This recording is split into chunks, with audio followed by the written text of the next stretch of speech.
দেখেন what is the flexibility of Islam. Islam কতটা flexible, মানুষের সুবিধা অসুবিধাকে ইসলাম কতটা গুরুত্ব দেয়। আমরা ইসলামকে বোঝানোর ক্ষেত্রে, এক্সপ্লেইন করার ক্ষেত্রে এগুলো মাথায় রাখি।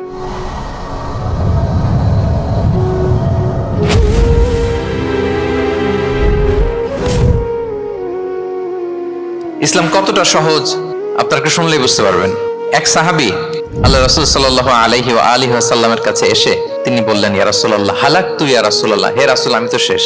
রাসূল সাল্লাল্লাহু আলাইহি ওয়াসাল্লাম বললেন, ওমা আহলাকা, কি হয়েছে তোমার? তো সে বলে, ওয়াকাআতু আলা ইমরাআতি ফি রমাদান, আমি তো রমজান মাসে দিনের বেলায় আমার স্ত্রীর সাথে মেলামেশা করে ফেলছি, একেবারে ফাইনাল মেলামেশা, আমার সিমেন আউট হয়ে গেছে বডি থেকে। এজন্য সে অস্থির হয়ে রাসূল সাল্লাল্লাহু আলাইহি ওয়াসাল্লামের কাছে এসে, ইয়া রাসূলুল্লাহ আমি তো শেষ, আমারে বাঁচান, আমারে বাঁচান। আমি আপনাদেরকে বোঝাচ্ছি হচ্ছে ফ্লেক্সিবিলিটি, ইসলাম যে কতটা ফ্লেক্সিবল এটা আগে মাথায় রাখেন, যে what is the essence of flexibility in ইসলাম।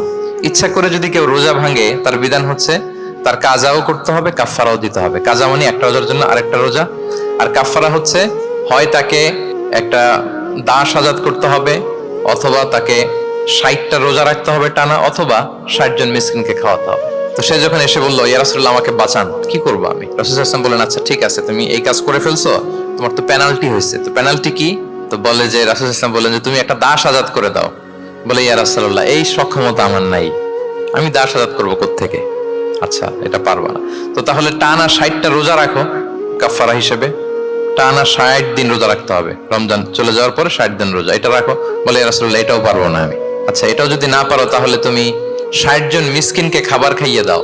এবার সে বলে, ইয়া রাসূলুল্লাহ খাবারও খাওয়াতে পারবো না আমি, এই সামর্থ্য নাই। কি বিপদ! দাস আজাদ এটাও পারবা না, টানা 60টা রোজা এটাও পারবা না, 60 জন মিসকিনকে খাবার দিবা তাও পারবা না। তো কি আর করা, বসো, এক পাশে বসো। বসে আছেন, উনি অন্যান্য কাজ সারতেছেন। হঠাৎ এক ঝুড়ি খেজুর রাসূল সাল্লাল্লাহু আলাইহি ওয়াসাল্লামের কাছে আসলো, এক ঝুড়ি সাদাকার খেজুর। আসার পর রাসূল সাল্লাল্লাহু আলাইহি ওয়াসাল্লাম বললেন, ওই লোকটা কই যে এই কাজ করে ফেলছে? তাকে নিয়ে আসা হলো। রাসূল সাল্লাল্লাহু আলাইহি ওয়াসাল্লাম বললেন, যাও, দাসও আজাদ করতে পারবা না, 60টা রোজাও রাখতে পারবা না, 60 জন মিসকিনকে খাবারও দিতে পারবো না, তাহলে এক ঝুড়ি খেজুর আমার দরবারে আসছে, চ্যারিটির সাদাকার খেজুর, যাও এগুলো গরিবদের মাঝে বিতরণ করে দাও, তাসাদ্দাক বিহা ফিল মাদিনা, মদিনায় বিতরণ করে দাও। এবার সে বলে, আলা আফকারা মিন্না ইয়া রাসূলুল্লাহ, ইয়া রাসূলুল্লাহ আমার চেয়ে গরিব কাউকে দিতে হবে? রাসূল সাল্লাল্লাহু আলাইহি ওয়াসাল্লাম বললেন, হ্যাঁ গরিব কাউকে দিবা। বলতেছে, এই পুরো মদিনাতে আমার চেয়ে গরিব আর কেউ নাই।